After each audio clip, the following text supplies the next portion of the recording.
기도하겠습니다. 살아계신 아버지 하나님께 감사를 드립니다. 오늘 이 주일 우리를 부르시고 우리에게 말씀하시고 깨닫게 하심을 믿습니다. 예수님께서 제자들을 부르시고 예수님께서 갈릴리 지역에 사역을 하시면서 모든 병과 모든 약한 것들을 치유하시고 또한 귀신 들린 사람들과 모든 저주와 흑암에 빠졌던 자들을 고치셨음을 확신합니다. 우리의 가는 걸음 가운데 문제와 사건과 일들에 고통당하는 심령들이, 그리고 모든 흑암과 저주와 모든 중독과 아픔과 모든 어둠의 권세에 잡혔던 자들이 치유되어지고 해방받는 복음의 역사가 나타날 수 있도록 오직 예수 그리스도께 주목하고 예수 그리스도만 바라고 예수 그리스도로 영광 돌리는 날 되기를 소망합니다. 치유자가 되시고 우리에게 완전한 구세주가 되시는 우리 구주 예수 그리스도 이름으로 간절히 기도 올리옵나이다. 아멘. 주의 이름으로 환영하고 또 저와 여러분의 현장에 다른 것으로가 아니라 오직 그분 때문에, 오직 예수 그리스도 그분으로 말미암아 참된 자유가 있고 머뭇거림과 주저앉음이 아니라 거기서 진정한 믿음의 도전과 용기가 나타나기를 간절히 소망합니다. 오늘 우리가 붙잡고 나갈 하나님의 말씀은 갈릴리 지역의 첫 번째 사역입니다. 우리 이전까지 나사렛에서 예수님의 어린 시절이 지나고 나서 이제 처음으로 아주 중요한 사역이 나타납니다. 요한복음에는 가나 혼인 잔치가 제일 첫 번째 사역으로 나오는데, 공식적으로 갈릴리에서 갈릴리 가버나움과 갈릴리 바닷가 주위로 있는 그 지역마다 이제 드디어 예수님께서 당신을 나타내시고 당신을 드러내십니다. 그러면서 당신의 때를 기다리면서 하나님께서 가장 기뻐하시고 원하시는 그 사역과 그 일을 위해서 제자들을 부르시는 장면들이 첫 번째 갈릴리 지역의 사역입니다. 자, 여러분 한번 보십시오. 예수님께서 나사렛이라는 동네에서 자라시지만, 고향이지만 호적하로 저기 나시는 것은 베들레헴, 예루살렘 베들레헴입니다. 그리고 다시 어린 시절은 나사렛에서 계속 자라시다가 드디어 가장 중요한 때 공적인 사역, 공생애를 시작하는 것은 이 갈릴리 지방이었습니다. 그 갈릴리 지방에서 사역을 하시면서 마지막에 이제는 예루살렘으로 한 번, 또 두 번째, 마지막 사역을 놓고 두 번째 올라가시면서 거기에서 십자가와 그리고 부활과 그리고 거기에서부터 폭발적인 온 유대와 예루살렘과 사마리아와 땅끝으로 펼쳐지는 그 후대 제자들을 통해서 사역이 이루어집니다. 자, 그래서 오늘 우리가 보는 것은 누가복음에 많은 장면들이 있는데, 누가복음 4장부터 4장 14절부터 7장 50절까지 9장까지 쭉 연결되는데, 그 9장까지가 갈릴리 지방에서의 갈릴리 바다, 갈릴리 지역에서의 사역입니다. 그 첫 번째 갈릴리 지역에서 사역에 예수님께서 하신 두 가지 큰 특징이 있는데, 예수님께서 가르치시고 선포하십니다. 그 결과로 모든 저주와 재앙이 무너지고 병들었던 자들이 살아나는 치유의 사역을 이루십니다. 동시에 예수님께서 가장 주목하여서 이루신 사역이 뭐냐면, 오늘 오후 예배 때 할 제자들을 부르시는 거예요. 근데 그 제자들이라 해봤자 갈릴리라는 곳이 뭐냐면 오늘 뭐 서론에서도 말씀을 드리겠지만 바다이면서 호수입니다. 넓은 호수고 근데 또 바다이기도 합니다. 그 나중에 설명을 드릴게요. 그러니까 거기에서 큰 넓은 호수에서 바닷가에서 제일 많은 일들은 무엇을 하겠습니까? 어부들입니다. 별 볼 일 없고 특수할 것 없고 그냥 일반적인 사람들. 근데 그들이 예수 그리스도를 만나고 그리스도께 붙들림 받으면 수많은 서기관들과 바리새인들과 학자들이, 로마 군인들이, 헬라 철학자들이 감당하지 못하는, 세상이 감당할 수 없는 그리스도인으로 변하고 바뀌게 되는 것이죠. 그걸 저와 여러분이 붙잡고 나가기를 소망합니다. 오늘 첫 번째 갈릴리 사역의 이 오전 시간에 우리가 함께 나눌 말씀은 치유자, 귀신에게 명하시다는 겁니다. 사실은 이것이 하나의 장면이지만 더 많은 것은 4장 14절부터 5장, 4장 전체까지를 다 보면 하나의 이제 제목을 잡기 위해서 그래봤지만 예수님의 중요한 사역의 시작이 나타납니다. 자, 오늘 본문을 한번 보겠습니다. 14절부터 15절에 보면 예수께서 성령의 능력으로 갈릴리에 돌아가시니 그 소문이 사방에 퍼졌고, 우리가 누가복음 4장 1절부터 13절까지 보면 예수님께서 광야에서 시험을 당하는 모습이 나타납니다. 그 일 이후로 성령께서 이끄셔서 시험 받으시고 성령께서 수정 들고 그 가운데서 모든 흑암의 권세가 다 사라지고 나서 예수님께서 드디어 이제 어디로 돌아오시냐면 갈릴리 지방으로 돌아오시게 됩니다. 근데 그 소문이 퍼졌습니다. 예수님이 어떠신 분이라는 게 이제 점점 드러나게 되죠. 그리고 친히 이제부터는 예수님께서 친히 여러 회당으로 다니면서 말씀을 전하는데 그 말씀을 듣는 사람들이 칭송하게 되는 겁니다. 자, 어떤 거냐면 서론입니다. 예수님이 누구시냐라는 질문에 대해서 사람들은 어떻게 바라보고 있느냐라는 사실을 오늘 누가복음 4장 14절 15절은 정확하게 드러내고 있습니다. 예수님은 성령의 인도하심을 따라서 시험을 받으시고 시험을 이기셨고 성령의 이끌리심을 따라서 예수님께서는 회당마다 돌아다니면서 말씀을 증거하시고 가르치시는 겁니다. 그런데 사람들이 그냥 대충 그리고 뭐 똑같은 말로 받지 않고 그 말씀이 영향력이 있는 겁니다. 그 말씀이 능력이 있는 겁니다. 그 말씀이 다른 사람들의 인용하고 습관적으로 하는 말이 아니라 그 말씀에 하나님의 능력과 하나님의 권위와 하나님의 권세가 드러나는 능력의 말씀이고 응답의 말씀이고 축복의 말씀이고 기적의 말씀인 것이죠. 그 말씀을 따라서 하나님의 언약이 성취되어지는 것을 백성들이 보게 된 것입니다. 그러니까 어떻습니까? 사람들이 동요하는 것이죠. 좋아서든지 싫어서든지 여하튼 영향력이 점점 펼쳐지게 됩니다. 자, 그런 가운데 저와 여러분이 봐야 될 것, 제가 먼저 조금 나눠야 될 게 이제 지역에 대한 것과 현장에 대한 것입니다. 오후 예배 때 조금 더 자세하게 설명하겠지만 여러분 예수님께서 예루살렘 호적하러 올라가서 베들레헴에서 나셨습니다. 베들레헴에서 나시고 예수님의 어린 시절은 거의 나사렛이라는 동네에서 이루어지게 됩니다. 지금은 여러분 나사렛 예수 그리스도 이름으로 일어나 걸어라 베드로가 정확하게 말할 때 그 나사렛 예수 그리스도의 이름은 능력이 있고 살리는 힘 있는 이름이지만 나사렛이라는 동네 자체는 그렇게 보잘것 있는 동네는 아닙니다. 요한복음 1장 46절에 보면 예수님의 제자들이 이제 나다니엘에게 예수님을 내가 메시아를 보았다. 내가 그리스도를 봤다. 당신도 찾아가서 나와 같이 보십시다 하고 나다니엘을 불렀을 때 나다니엘이 빈둥거리면서 말했던 말이 뭡니까? 요한복음 1장 46절에 보면 나사렛에서 무슨 선한 것이 날 수 있느냐? 빈정거렸습니다. 왜냐하면 나사렛이라는 지역 자체가 산골 골짜기입니다. 그리고 예수님 당시에 나사렛이라는 그 골짜기 산골에는 약 50가구 정도? 여러분 집이 한 50채 정도 있다. 그러면 사람 많아봤자 100명에서 200명 사이 안짝입니다. 그것도 그 넓은데 띄엄띄엄 그 골짜기에 사는데 그러면 거기에서 동네죠. 촌이죠. 산 골짜기죠. 뭐 큰 왕래가 있는 것도 아니고 웬만한 사람들은 다 아는 곳입니다.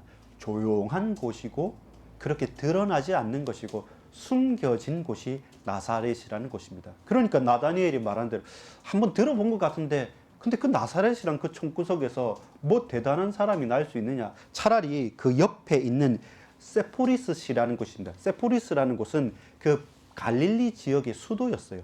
6.5km 정도 좀 한 두세 시간 정도 걸어서 두세 시간 정도 가면 큰 도시가 있었어요. 수도가 있는데 그 수도에 가기 전에 또 왔다 갔다 하는 것 가운데 옆에 있는 떨어진 곳에 있는 촌구석이기 때문에 거기에서는 차라리 세포리스라면 내가 갈릴리의 수도라면 거기서 헤롯 안디바 왕이 있는 곳이라면 인정하겠지만 그 손구석에서 산 골짜기에서 뭐가 날 수 있겠느냐라고 빈정거리는 것은 맞는 말입니다. 그런데 이 숨겨두고 전혀 편하지 않는 그곳에서 예수님께서는 어린 시절에 가장 하나님의 음성을 듣고 하나님께서 예수 그리스도를 보호하시고 당신의 때에 드디어 공생애를 시작하시기 전까지는 누가복음 1장 2장 51절 52절에 본 것처럼 그 지혜와 그 키가 성장하고 커가면서 사람들과 하나님과 사람들 앞에서 사랑스러워 가시더라. 그 조용히 당신의 때를 기다리는 거죠. 화려한 성전도 아니고 그 도시 수도도 아니고 그 대단한 그 학교가 있는 발전한 헬라의 도시도 아닌 곳에서 조용히 다른 사람의 눈에 띄지 않게 그러나 그 키와 지혜가 커가면서 사람들과 하나님 앞에서 하나님과 사람들 앞에서 사랑스러워 가시는 예수님의 어린 시절을 지내기는 가장 좋은 곳이었습니다. 근데 그 나사렛이 나중에는 어떻게 됩니까? 나사렛이 뭔데? 그 처음 듣는 곳인데 뭐 어디? 라고 하는 그곳에서 어떻게 나사렛 예수 그리스도의 이름의 능력이 나타나는 가장 유명한 곳이 됐던 것이죠. 그걸 저와 여러분이 기억해야 됩니다. 그래서 예수님께서 이 나사렛이란 회당에서 가르치는 거예요. 우리가 오늘 본문은 누가복음 4장 31절부터 37절까지 읽었지만 사실은 그 16절부터 30절까지는 예수님께서 나사렛에 바로 가는 거예요.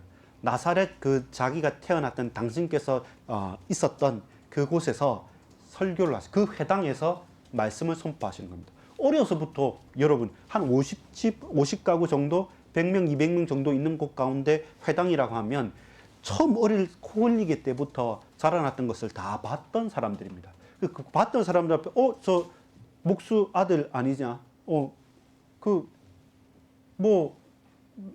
예수 이름도 특이하지만 우리 옛날부터 봤던 사람이지 않느냐라고 하는데 가버나움에서 예수님께서 가나 혼인 잔치에서 물로 포도주를 만들었다는 기적을 행했다는 것이 나타나고 예수님께서 오늘 14절에서 여러분 16절까지 본 것처럼 권위 있는 말씀으로 능력이 나타나고 사람들이 요동하고 하니까 이제 고향으로 간 겁니다. 그러니까 사람들 아는 사람들이에요. 어려서부터 다 눈에 익은 사람들이에요. 그러니까 어떻게 하냐면 오늘 본문에도 보면 23절에 보면 가버나움에서 행한 일을 네 고향에서 여기서도 행하리라 하라.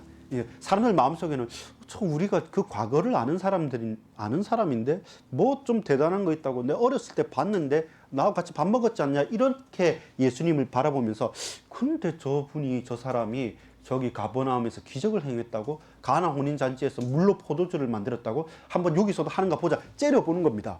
근데 예수님께서 회당에 들어가셔서 두루마기 말씀을 달라 해서 쫙 말씀을 읽는데 그 말씀이 이사야 60장 1절 이하의 말씀인 겁니다. 오늘 본문에는 누가복음 4장 18절 19절에 나옵니다. 주의 성령이 내게 임하셨으니 이는 가난한 자에게 복음을 전하게 하시려고 내게 기름을 부으시고 나를 보내사 포로된 자에게 자유를 눈먼 자에게 다시 보게 함을 전파하여 눌린 자를 자유롭게 하고 주의 은혜의 해를 전파하게 하려 하심이라. 메시아에 대한 말씀입니다. 그런데 이 메시아에 대한 말씀을 바로 지금 이곳에서 이루어졌다. 21절에 이 글이 오늘 너희 귀에 응하였느니라. 아니 우리 같이 어렸을 때 같이 장난쳤던 사람 아니냐라고 그냥 보는데 큰 능력을 행했다고 하니까 여기서도 한번 행하는가 보자고 하는데 갑자기 메시아의 성경구절을 말씀을 펼치면서 이 말씀이 오늘 여기에서 응하였다. 너희가 그 말씀의 성취를 본다라고 하니까 사람들이 열받는 겁니다. 아니 기적을 행하고 능력을 행하면 좀 믿어줄까? 뭔가 대단한 게 있는가 보고 하려고 팔짱 끼고 섰는데 막상 예수님이 하시는 말씀이 당신이 메시아 그리스도라고 말하니까 사람들이 열이 받는 겁니다. 그러면서 무슨 말 이런 참담한 말을 하냐 속으로 드러내놓지는 못하고 속으로 생각하는 겁니다. 왜냐하면 예수님의 말씀이 권위 있는 자의 말씀이고 능력의 말씀이기 때문에 막상 드러내놓고 대놓고 말은 못해도 사람들이 불만이 쌓이는 겁니다. 그런데 예수님께서 뭐라고 말씀하시면 엘리사 때 그 백성들은 믿음이 없고 우상 숭배했기 때문에 저 이방의 가부가 사렙다의 가부가 저 이방의 나아만 장군이 엘리야 때 응답을 받고 구원을 받고 믿음의 축복을 받았지 않냐. 지금도 똑같다. 이게 뭡니까? 속으로 찔리는 거예요. 너희가 선민이라 하고 너희가 유대인이라 하지만 이 메시아 그리스도의 말씀이 이곳에서 응하였다 할 때 너희는 기적을 구하고 능력을 구하고 정말로 그 말씀 보지 못하고 째려보고 있는데 너희들에게는 그런 능력을 나는 행하지 않겠다라고 말하니까 이제 이 사람들이 소유를 하는 겁니다. 그러면서 예수님 막 밀어내는 겁니다. 저 나사렛은 골짜기였어요. 밑에 갈릴리는 바다, 호수 큰 바다까지만 나사렛은 저 산골짜기이기 때문에 저 언덕배기까지로 막 사람들이 열받아가지고 밀어내는 겁니다. 잡아 죽이려고. 보십시오. 28절에 보면 회당에 있는 자들이 이것을 듣고 다 크게 화가 나서 일어나 동네 밖으로 쫓아내어 그 동네가 건설된 산 낭떠러지까지 끌고 가서 밀쳐 떨어뜨리고자 하되. 예수님께서 이제는 아주 대놓고 말씀을 하셨고 사람들의 그 마음의 가장 근본적인 악한 것들을 터치를 하고 딱 깨뜨려 보시는 겁니다. 그러니까 내게 숨겨졌던 내 욕망과 내 죄악이 들키니까 발악하는 것이죠. 그런데 30절에 예수께서 그들 가운데로 지나서 가시더라. 자, 여러분, 예수님의 말씀에 예수님의 설교의 특징이 여기에 나옵니다. 이 나사렛 회당에서 하신 특징이 뭐냐면 첫 번째, 하나님께서 성취하십니다. 무엇을요? 예수님께서 말씀하실 때 하나님은 그 말씀을 성취하십니다. 예수님께서 이사야 61장의 말씀을 말씀하셨을 때 그 말씀이 누구를 통해서? 당신 예수 그리스도 자신을 통해서 성취가 나요. 예수님께서 가실 때마다 말씀하실 때마다 하나님의 말씀이 성취가 됩니다. 두 번째, 예수님께서 말씀하실 때마다 거부를 해요. 사람들은 찔려요. 그게 거부합니다. 나사렛 사람들이 마음에 불만이 가득한 거예요. 노하는 거죠. 저것 봐라. 틀린 말은 아니기 때문에 말씀이 성취되는 것을 보기 때문에 드러내놓고 말하지 못하지만 사람들은 거부해요. 그때 예수님은 어떻게 하시냐면 증거하십니다. 능력으로 말씀하시고 귀신을 쫓아내기도 하고 사람들 치유하기도 하고 이렇게 말씀으로 권위 있게 꾸짖기도 하시면서 선포하시면서 예수님은 증거하십니다. 바로 이것이 엘리야 때, 엘리사 때 있었던 것처럼 바로 지금 이곳에서 너희들 앞에 이 말씀이 응하여졌다라고 하고 예수님은 다시 증거하십니다. 그때 사람들은 어떻게 합니까? 믿고 꼬꾸라져서 돌아오는 소수의 사람들이 있고 대다수의 사람들은 핍박을 합니다. 그리고 예수님은 떠나십니다. 그리고 제자들은 흩어집니다. 그리고 그 흩어짐으로 말미암아 전도와 선교의 문이 열려지게 됩니다. 자, 여러분 저를 봐주십시오. 이게 예수님의 사역의 특징이에요. 예수님께서 어느 지역 어느 현장을 가든 말씀을 선포할 때 그 말씀이 하나님의 말씀이 성취가 되어져요. 성령께서 임하시고 하나님의 말씀이 성취가 되어져요. 근데 그 말씀이 성취가 되어졌을 때 우리 같으면 다 할렐루야 하고 감사합니다 하고 아멘을 받겠지만 아니에요. 거의 대다수의 사람들은 그 말씀을 거부해요. 다 맞아도 나하고 맞지 않아요. 바리새인들이요. 율법학자들이요. 그리고 병 낫기를 원했던 사람들이요. 배고픈 사람들이요. 밥 먹을 때 오병이어의 기적은 봤지만 병은 나았지만 그 뒤에 나를 따르라 십자가를 지라 할 때는 그것은 또한 거부해요. 말씀은 성취되는데 사람들은 각자의 욕망을 따라서 거부를 해요. 그때 예수님께서는 증거를, 기적을, 능력을 행하십니다. 왜? 이 예수가 그리스도이심을, 내가 메시아이심을, 하나님의 영광을 드러내시는 겁니다. 그러니까 사람들이 돌이키기도 하고 핍박하기도 하는 겁니다. 성취, 거부, 증거, 다시 핍박. 그리고 그 결말로서 흩어집니다. 이것이 예수님의 여러 가지 갈릴리에서부터 예루살렘을 가는 사역들의 사이클이었고 반복되는 일이었고 앞으로 사도행전에서도 제자들도 마찬가지입니다. 예수님을 증거합니다. 성령께서 역사하셔서 능력이 나타납니다. 그런데 다른 사람들은 거부하고 핍박합니다. 다시금 또한 도망가기도 하고 다시금 또한 흩어지면서 온 유대와 예루살렘과 사마리아와 땅끝까지 나아가죠. 이것이 예수님의 설교의 특징이었고 제자들의 사역의 특징이었습니다. 그 첫 번째 그 증거를 공생의 사역에서 어디에서 보여주셨다? 이제 이 나사렛 회당에서 보여주는 것이죠. 그러면서 선지자가 그 고향에서 모두 다 배척을 당하고 환영받지 못했다는 것을 알고 그런데 이렇게 쫓겨나서 죽이려고 낭떠러지에 떨어지려 했죠. 근데 예수님은 그 중간을 쫙 걸어가시는 겁니다. 걸어가시는데 이런 일들이 쌓이고 쌓일수록 어떻게 되냐면 31절에 보면 갈릴리의 가버나움 동네에 내려오사 안식일에 가르치심에 그들이 그 가르치심에 논란이 이는 그 말씀이 권위가 있음이라라. 계속 이 부분이 확대되고 확산되고 더욱더 펼쳐지는 것입니다.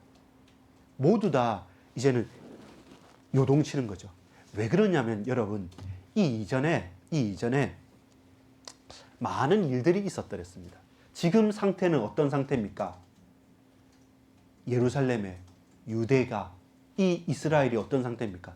속국의 상태예요.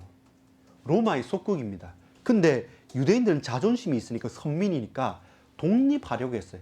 마치 예수님께서 이 사역을 시작하기 약 3, 40년 전에는 폭동이 일어났어요. 우리 로마에 싸우겠다면서 이 갈릴리 이 동네 지역에서 일어나서 6,500명 정도가 그 갈릴리 지역의 사람들이 완전 전투 가운데 몰살을 당하게 됐기 때문에 그 불만과 그 울분이 막 쌓여 있기 때문에 누군가 한 사람이라도 지도자가 나타나면 그 지도자를 통해서 우리가 독립할 거다. 메시아가 오셔야 된다. 메시아가 오셔서 저 로마 무찌르고 우리 독립해야 되고 우리 선민이다. 라는 이 자존심으로 우글우글 끓고 있었던 그때 예수님께서 오셔서 다른 말씀을 하시는 겁니다.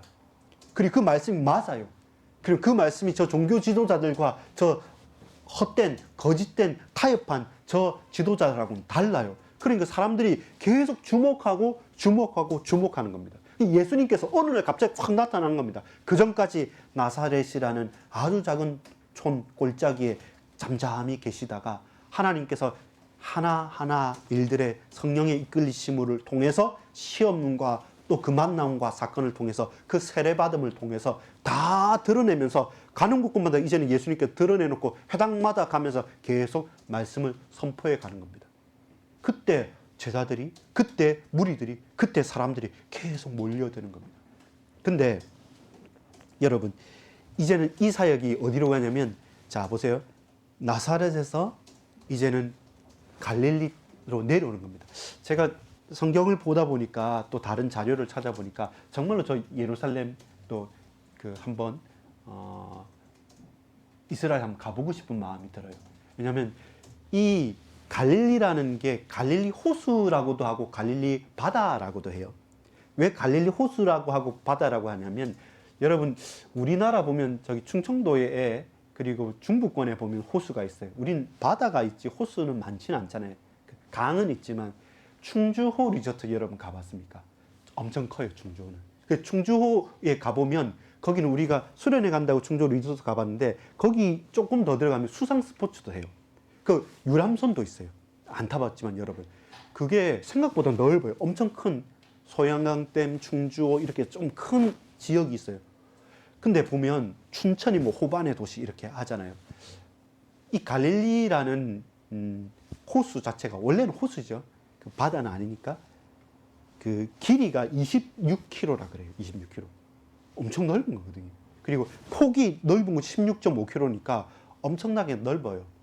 그리고 그 주위로 삥 둘러서 디베랴 게네사렛이라는 곳이 있기 때문에 여러분 보세요. 우리 지역이 게네사렛이고 우리 지역 앞에 있는 바다는 어떤 바다입니까? 게네사렛 바다겠죠. 또 우리 지역이 디베랴입니다. 난 디베랴 지역에 사는데 디베랴 지역 앞에 있는 바다는 뭡니까? 디베랴 호수, 디베랴 바다가 되겠죠. 이렇게 똑같은 곳인데 이 호수가 어디 있냐면 갈릴리 지역에 있어요. 그러니까 갈릴리 호수, 갈릴리 바다를 하는데 내가 디베랴 사는 사람은 디베랴 호수라고 말하고 게네사렛에 사는 사람은 게네사렛 호수라고 말 그대로 그만큼 크다는 말이에요. 그 주위로 이렇게 있는 그 주위에 있는데 가버나움이 있고 디베랴가 있고 게네사렛이 있고 이렇게 큰 넓은 곳입니다. 그 쭉 둘러서 그리고 그쪽이 헐몬산이라는 헐몬산이 높은 산이 있는데 그 산이 얼음산이에요. 눈이 있어요. 눈이 녹으면서 요단강을 따라서 쭉 이렇게 흘러나와서 있는 곳이 바로 이 갈릴리 호수인 겁니다. 그래서 항상 여름을 제외하고는 엄청 차가운 곳입니다. 물 자체가. 거기에서 고기를 잡고 할 만큼 엄청 큰 호수니까 내륙에 있는 호수지만 바다라 할 만큼 배 타고 고기도 잡고 하고 큰 곳이에요. 주위를 빙빙 돌고 왔다 갔다 할 만큼 아주 넓은 호수가 되는 거죠. 여러분 미국에 있는 오데오라는 강이 있지 않습니까? 호수 있지 않습니까? 그건 우리나라보다 커요. 딱 넣어도 엄청 커요. 그런 게 우리는 바다라 할 만큼 넓은 게 되겠죠. 그 정도는 아니지만 그만큼 그 지역에서는 넓은 곳이었어요. 그 가운데 예수님께서 이제는 그 나사렛이라는 산 골짜기에 있다가 그 언덕을 넘어서 이제는 밑으로 호숫가로 바닷가로 내려오시는 겁니다. 그 첫 번째 거리냐면 가버나움이라는 곳이었어요. 이 가버나움의 해당에 다시 또 들어가는 겁니다. 가버나움은 좀 작은 그 작은 호수 마을이지만 이곳에서는 이제 저 레바논 저 위쪽하고 무역을 하는 곳이었기 때문에 여러분 육지로 다니는 게 더 빠릅니까? 편합니까? 배 타고 다니는 게 더 빠르고 편할까요? 지금 비행기나 철도가 자동차가 없기 때문에 이 산이 왔다 갔다 하고 길이 잘 나 있지 않기 때문에 가장 빠르게 가는 것은 배 타는 거예요. 무역을 할 때도 과거의 모든 무역은 배로 무역한 거예요. 그러니까 수출, 수입하고 또 물고기 잡고 하는 모든 것들이 뭐냐면 그 부둣과 항구를 중심으로 있는 거거든요. 그래서 어떻게 되냐면 그 항구에 있는 곳이 어디냐? 가버나움이라는 것이었어요. 그 가버나움에서 이제 드디어 아주 중요한 말씀을 선포하시는 겁니다. 여러분, 나사렛 예수 그리스도, 서론적인 질문이었죠. 예수님이 누구십니까? 예수님은 나사렛에서 나시는, 나사렛에서 어린 시절을 보내신 나사렛 예수 그리스도이십니다. 그 나사렛 예수 그리스도의 가르치심은 권위가 있고 능력이 있고 온전하신 분입니다. 그래서 이 예수님의 능력이 나타날 때마다 사람들은 거부하고 핍박했지만 예수님은 가는 곳곳마다 이 말씀을 증거하셨습니다. 라고 저와 여러분이 고백할 수 있어요. 이제 본론에서 이제 이 예수님께서 나사렛에서 갈릴리로 오셔서 갈릴리에서 드디어 본격적인 공생의 사역을 시작을 하시는 거예요. 그 시작하실 때 그 가버나움은 어떤 곳이냐면 그 갈릴리 바다 호수의 한 항구였어요. 그러니까 예수님께서 나사렛에서 내려오신 이유는 그 갈릴리 호수 가버나움을 통해서 수출 수입을 하고 다른 나라 사람들도 모이고 거기서 다른 사람들이 세금도 내고 무역도 하고 또 거기에서 배 타고 저 디베라도 가고 게네사렛도 가고 계속 왔다 갔다 하는 곳이에요. 모든 사람들이 막 섞이는 곳이에요. 그러니까 어떻겠습니까? 소문과 소식들과 모든 일들이 계속 모였다가 흩어졌다가 모였다가 흩어졌다가 하는 겁니다. 그러니까 이때서부터 폭발적으로 예수님에 대한 소문이 퍼지기 시작하는 겁니다. 그 가버나움에서 이제 드디어 사역을 하십니다. 그 가버나움에서 드디어 역사가 일어나는데 큰 두 가지 사역을 하시는 겁니다. 그 두 가지가 뭐냐면 본론입니다. 예수님의 메시지입니다. 예수님이 어떤 메신저로 오셨습니까? 자, 오늘 제목인 치유자로 오셨어요. 우리가 본문을 읽은 것은 귀신에게 명하여서 그 귀신에 들렸던 자를 치유하고 해방시켰지만 두 번째는 그 뒤에 본문에 보면 병자를 고치기도 합니다. 시몬, 베드로의 장모의 열병을 또 고치기도 하는 겁니다. 두 가지 사역이 동시에 일어나요. 그러면서 왜 이것이 문제가 되냐면, 왜 이것이 고민이 되냐면 예수님께서 하시는 말씀이 딴 게 아니에요. 하나님의 나라가 왔다라는 겁니다. 이 당시에 우리는 어떤 나라입니까? 속국이잖아요. 로마가 세계 최강입니다. 모든 길은 로마로 통하는 팍스 로마나입니다. 그래서 로마가 최고다 이렇게 해야 되는데 아니다. 하나님의 나라가 임했다. 이 말은 뭡니까? 로마는 무너지고 하나님의 나라가 와야 된다라는 겁니다. 이것을 드러내놓지는 못했어요. 유대인들이. 하나님 나라가 임하여야 되고 메시아 그리스도께서 오시면 이 로마를 꺾고 우리를 해방시키시고 우리를 저들 위에 일으키실 것이다. 누가 메시아인가? 내가 메시아다. 내가 그리스도다 하고 막 반란도 일으키고 하도 전쟁도 일으키면서 다 판판이 깨지고 죽어 자빠졌던 그때 예수님께서 오셔서 다르게 하시는 말씀이 총과 칼을 가지고 무기를 가지고 말씀하지 않으시고 각동각처를 다니시면서 말씀하시고 가르치시는 거예요. 근데 그 가르치심이 권위가 있고 능력이 있고 역사가 일어나요. 모든 사람들이 그 가르치심 앞에 무릎 꿇는 겁니다. 근데 그 가르치심의 내용이 뭐냐면 하나님의 나라가 왔다는 거예요. 그러니까 긴장하는 거죠. 종교 지도자들이 아니 지난번에도 누가 일어나가지고 반란을 일으켜서 우리 모든 유대인들이 거의 많이 쑥대밭이 됐는데 저 사람이 또 그런 건 진짜 메시아가 아니라고 한다면 우리 또 죽게 생겼다라고 하기 때문에 계속 경계를 하는 겁니다. 또 동시에 이 예수님께서 하나님 나라가 왔다라고 말씀하시면서 종교 지도자들의 잘못된 점을 막 지적하니까 이 사람들 기분 나쁜 거죠. 그래도 우리가 이렇게 율법 지키면서 있었는데 틀린 말은 아니지만 아니 왜 그렇게 말합니까? 기분 나쁘게 하면서 계속 사람들을 자극하는 메시지를 하는 겁니다. 근본적인 메시지고 본질적인 메시지인데 근데 그걸 받을 만한 그릇이 되지 않고 받을 만한 옥토가 아니면 길가 빠지고 돌짝 빠지고 그리고 또 뿌려진 자면 그것을 못 받아들이는 겁니다. 유대인뿐만 아니라 저 헬라인들과 그리고 로마인들도 마찬가지입니다. 아니 하나님 나라? 로마가 세계 최강국이고 로마의 속국인데 너희 나라 독립하길 원한단 말이냐? 이렇게 보는 겁니다. 근데 거기서 더 큰 메시지의 문제가 있습니다. 사람들이 볼 때는. 자, 하나님 나라가 왔다라고 말씀하시죠. 동시에 왕이 났다. 누굽니까? 내가 유대인의 왕이고 내가 만왕의 왕이고 만유의 주다. 이렇게 하니까 이제는 탁 부딪히는 겁니다. 하나님의 나라, 이것은 뭐 종교적이니까 너희들 종교는 인정해 줄게 이렇게 말하는 것이 로마의 특징입니다. 그런데 갑자기 왕이라고 말하니까 로마의 황제가 신이고 왕이잖아요. 그걸 인정하지 않고 다른 왕이 있다. 그러면 로마는 모든 무기를 동원해서 철저하게 완전히 응징하고 무너뜨립니다. 그게 로마의 정책이었어요.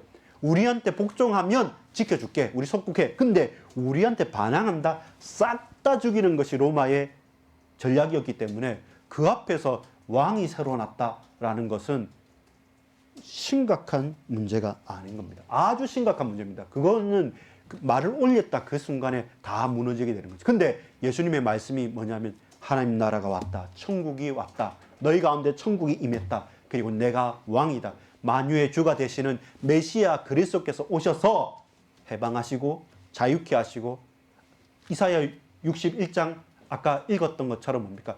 가난한 자에게 묶인 자에게 눌린 자에게 자유와 평화와 기쁨과 부함과 응답과 축복을 허락해 주겠다 말하니까 사람들이 막 이제 더 몰려드는 겁니다. 몰려드는데 예수님께서 뭐 하셨냐면 두 가지 했습니다.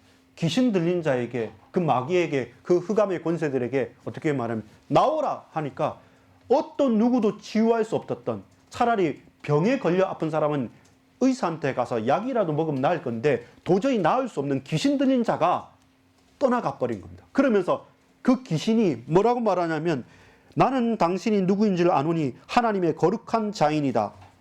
예수님께서 꾸짖으니까 사람에서 나오면서 그 사람은 다치지 않고 귀신은 쫓겨나니까 이게 무슨 일이냐.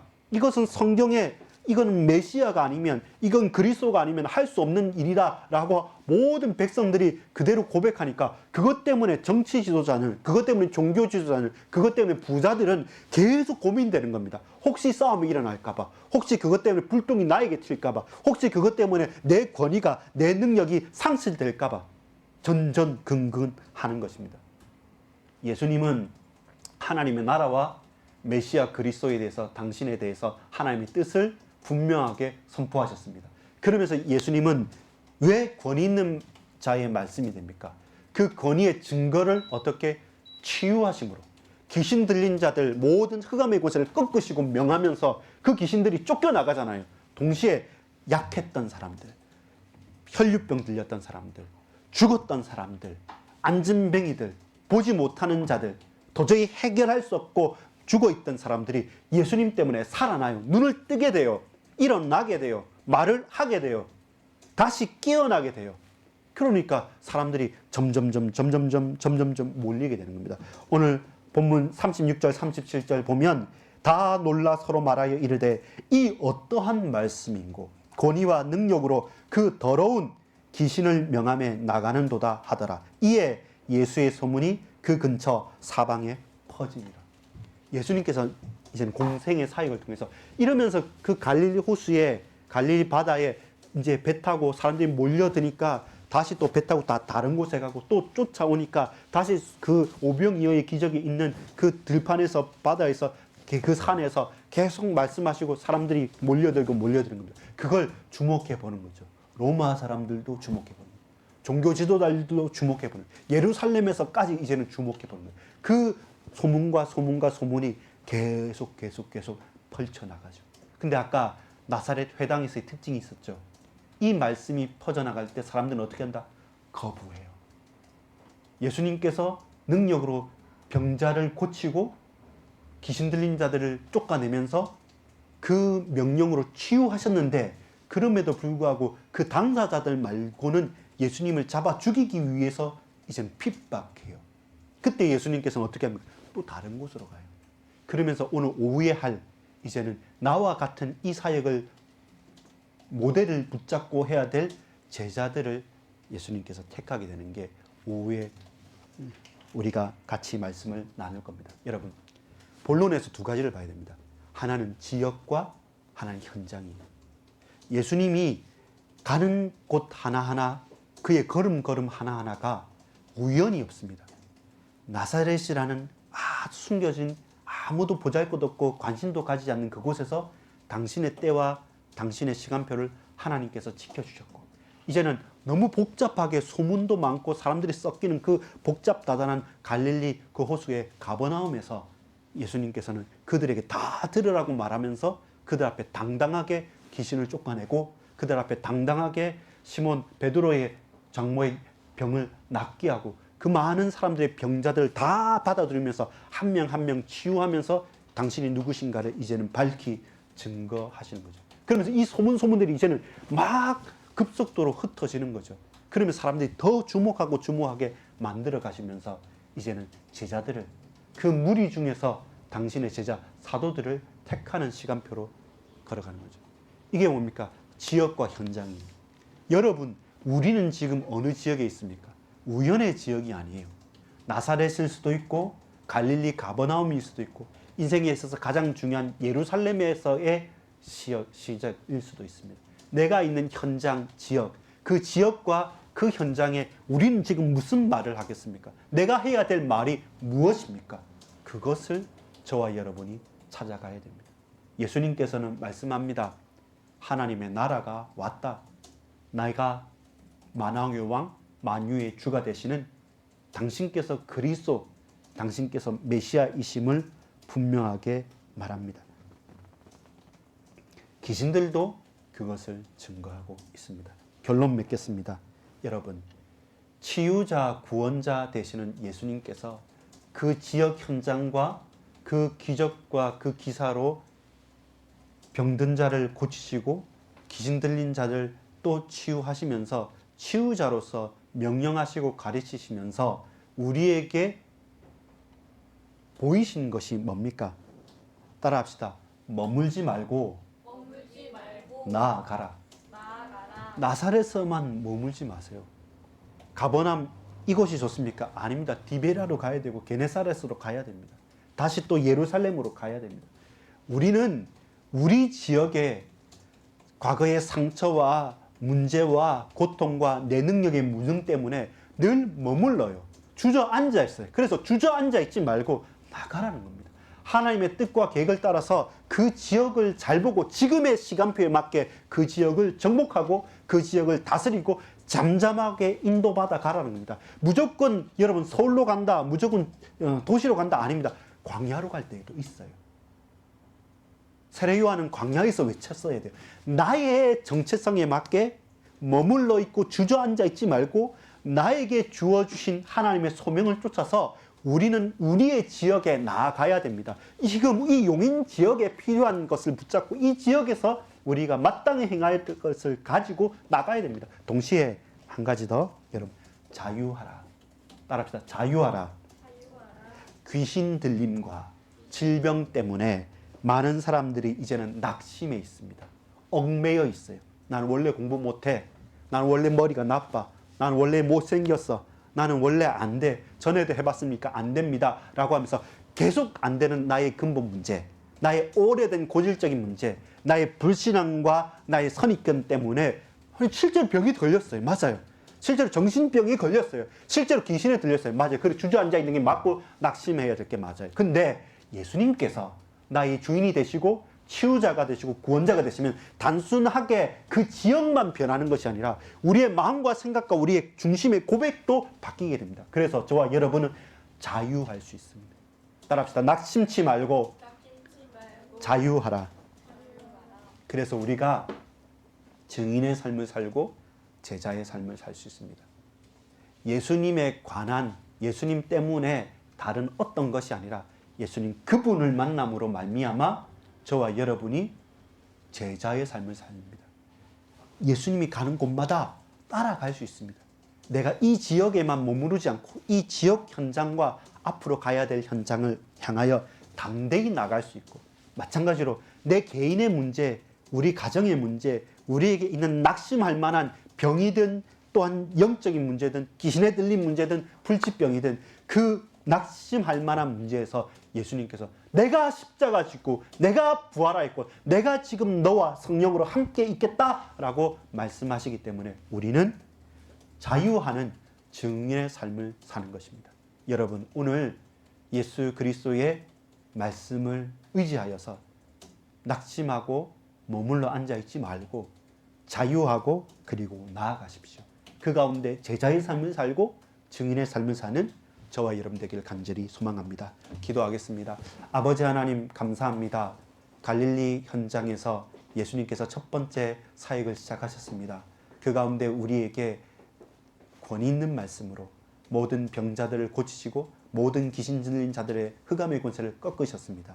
이제 우리 또한 우리의 지역 나의 현장에 머물러 낙심하여 있지 않고 나아가고 자유함으로 증인의 삶, 제자의 삶을 살 수 있도록 세밀하게 붙들어 주옵소서. 믿고 감사드립니다. 예수 그리스도 이름으로 간절히 기도 올리옵나이다. 아멘.